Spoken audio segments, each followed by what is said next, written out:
We call it Mug. Me, you, and a guest on QBS.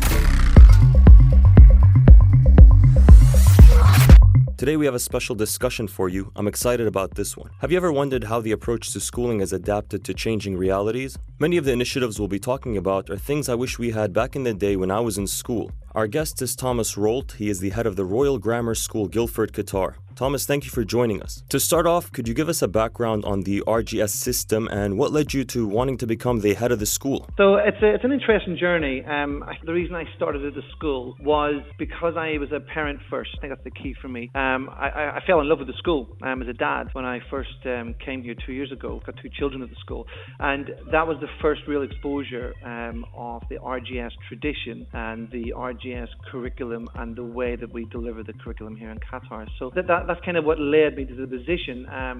And I think the RGS rule fitted my ethics, my beliefs, and my values. And it was for that reason that I moved forward with RGS Qatar. Now, although it's a rich traditional school, with a long history, you've taken a lot of new approaches to teaching, and we'll get to that. But first, I want to get your opinion on what most traditional school systems get wrong. So I'm from Belfast in Northern Ireland, which is part of the UK. And the traditional school system is one that I was part of back when I was a student, and it was very traditional. I went to a school where lessons were delivered in lines. The teacher stood at the front with his piece of chalk, and he talked, and all of us listened. And it was kind of down to us whether we took on board what he was saying or not. So that's kind of the traditional system that when I was going through my journey, I realized more and more that as I moved into senior leadership positions, that I wanted to have more of an impact on and look to change. Moving from that system to more of a dynamic educational environment is so critical for schools nowadays. Unlike the old school methods, which you mentioned, where you're stuck in a classroom all day, you believe it's vital to have an all-round, hands-on approach to teaching. Can you tell us more about the ways you've implemented this at RGS? Yeah, for me,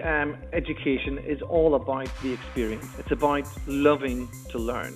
And that's something that the Royal Grammar School here in Qatar ensures that all of our students are exposed to. I think it's really important that those children don't just come to school as a mundane task, but they wake up each morning and they're excited to come to our school. They're excited to come and meet their friends, love learning, get involved in learning. Learning should be an experiential experience. How do you make sure it's an inclusive environment for everyone? Well, we do it in many, many ways. I guess underpinning it all is making sure that our house program, our house system is weaved through the very fabric of what it means to be a Royal Grammar School student. And what that means is whether you are, regardless of where you come from, when you come to the RGS, you're part of a family. You're part of one of our 6 houses, and that allows the students to gain ownership and to become part of something special. So yes, you might be at a school that has many different nationalities, but when you're part of the house program here at our school, you become part of a small family. Can you expand on the whole house system for people that don't know about that and how students are allocated to different houses? Yeah, so when a student comes to our school,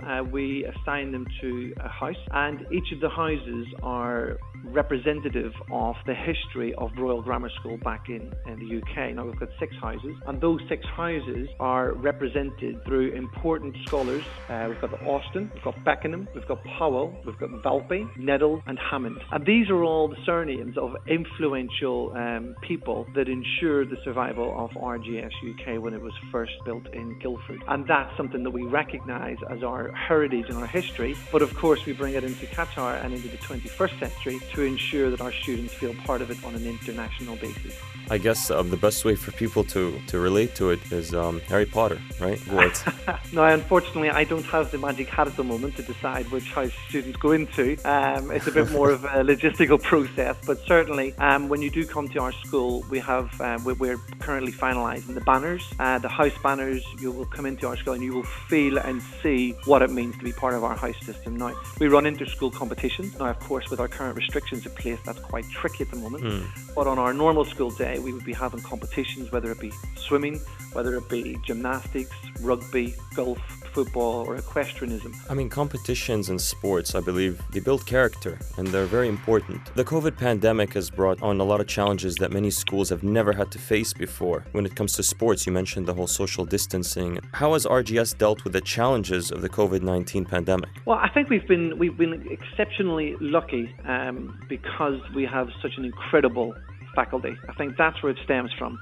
The faculty that we have at the school, our teachers, our support staff, our maintenance staff, our cleaning staff, having that close-knit community has allowed us to ensure that everything we do, COVID-wise, has kept the COVID infection rate in our school to an absolute minimum. Now, we're one of the few schools that has not had any direct COVID transmissions in our school, something I'm extremely proud of. Now, that means that our lessons are delivered in bubbles, and that's resulted, as I say, in minimal disruption to our curriculum. Now, of course, we've had to ensure that we're following the ministry's guidelines, and that's ensured that we've been able to deliver quality curriculum here at the RGS Qatar. COVID's been really tough on everybody emotionally, psychologically. How have the students been dealing with it, and how has the staff been able to provide them with emotional support and explain the situation to them? Each of our students has a form teacher or a class teacher, and they are directly responsible for delivering a PHSE program, personal, social, health education program. I'm a dad first and a principal second, and I recognise the challenges that we do face. So we do make sure that we make those exceptions and that we do